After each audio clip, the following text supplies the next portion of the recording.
आज राजकीय महिला महाविद्यालय नारनौल के प्रांगण में स्वर साम्राज्ञी भारत रत्न लता मंगेशकर के निधन पर श्रद्धांजलि सभा आयोजित की गई। सभा में सर्वप्रथम स्वर कोकिला दीदी के चित्र पर पुष्प अर्पित कर श्रद्धांजलि दी व 2 मिनट का मौन धारण किया गया। इस पर प्राचार्य आर.पी. सिंह ने अपने संबोधन में कहा कि स्वर कोकिला लता मंगेशकर भारत की सबसे लोकप्रिय गायिका थी। उन्हें भारत की स्वर कोकिला की संज्ञा से नवाजा गया।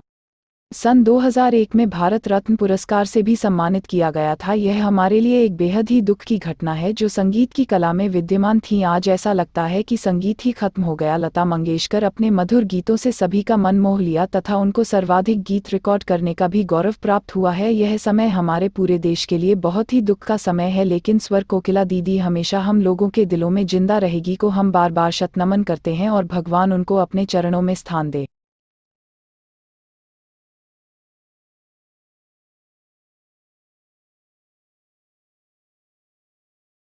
हाँ सर, बताइए। सुर और संगीत की गरिमा में हस्ती श्री लता जी के इस दुनिया को अलविदा कह जाने से महाविद्यालय परिवार भी बहुत शोकमग्न है।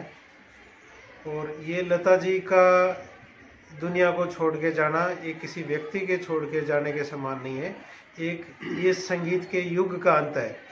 और इस तरह की हस्तियाँ हजारों सैकड़ों सालों में कोई कोई जन्म लेती हैं इस पृथ्वी पर।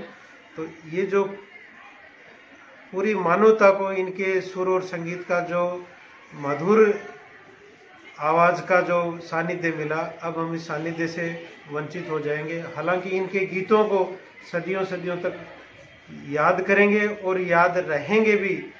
तो इस शोकपूर्ण भाव में मैं महाविद्यालय परिवार की तरफ से शोक संतप्त उनके परिवार को या पूरे राष्ट्र को 2 शब्द यही कहना चाहता हूँ कि भाई इनके प्रति हमारी जो संवेदनाएं हैं वो स्वाभाविक है, और क्योंकि हम इनका जो जाने का दर्द है नहीं बुला पा रहे। तो भारत रत्न स्वर कोकिला लता मंगेशकर जी का आकस्मिक निधन हम सब के लिए एक गहरा झटका है।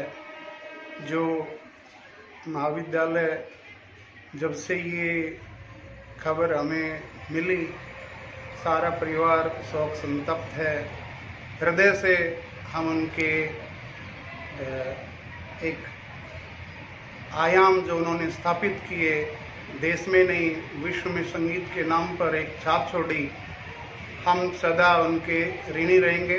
हमारी भगवान से प्रार्थना है ऐसे महान विभूति जिन्होंने हमारा गर्व से सर ऊंचा किया देश दुनिया में, ऐसी महान विभूति को हम सत सत प्रणाम करते हैं, नमन करते हैं। जैसा कि आप सभी को विदित है, हमारे देश की एक अमूल्य धरोहर लता दी आज हमें छोड़कर जा चुकी हैं। इसकी क्षति शायद ही कभी भर पाए। और म्यूज़िक संगीत जो है उसको लता दी के को अगर हटा दिया जाए तो संगीत समझ लो है ही नहीं। जितनी बड़ी क्षति आज हमें क्या पूरे विश्व को, अपितु भारत ही नहीं अपितु पूरा वर्ल्ड आज उनको याद करके रो रहा है। उन्होंने जितने भी सम्मान हैं, पद्म भूषण, पद्म विभूषण और भारत रत्न जो 2001 में उनको प्राप्त हुआ है, ये बहुत ही सम्मान की बात है कि उनको भारत रत्न जो हमारे पूरे वर्ल्ड का जो एक रत्न, एक हीरा थी, वो आज हमें छोड़कर जा चुकी हैं।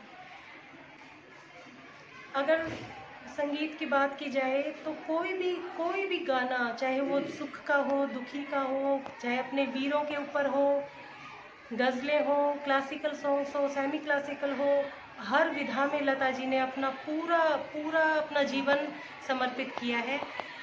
अपने भारत में क्या, पूरे वर्ल्ड की जितनी भी भाषाएं हैं, लगभग सभी भाषाओं में उन्होंने 30,000 से ऊपर गाने गाए हैं। मेरे को लगता है कि सभी संगीत के जो चाहने वाले हैं उनके गाने सुनकर ही अपना जीवन उन्होंने जिया है। एक उनका बहुत ही फेमस सॉन्ग वंदे मातरम, जिसे मैं बहुत मन से, हृदय से मैं गाती हूँ और बहुत ही लोगों को अच्छा भी लगता है उनका ये सॉन्ग। और वीर शहीदों पे ए मेरे वतन के लोगों, उनका बहुत ही फेमस सॉन्ग है। नैनों में बदरा छाए, बिजली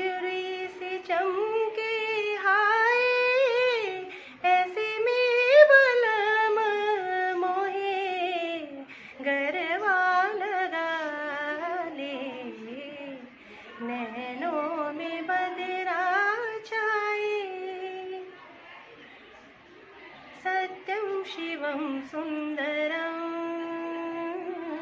सत्यं शिवं सुन्दरं सुन्दरं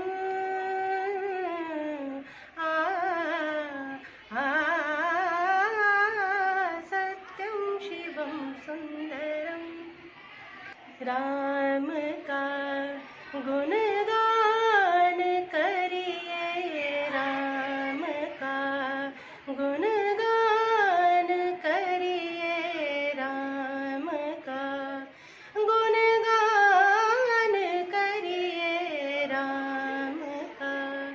ऐसे ही भीमसेन जोशी जी के साथ भी उन्होंने बहुत अच्छे अच्छे भजन क्लासिकल सॉन्ग्स उन्होंने गाए हैं। एक one of my favourite song, Kora Kagaz था ये मन मेरा, लिख दिया नाम जिस पे तेरा, सुन साहिबा सुन प्यार की धुन।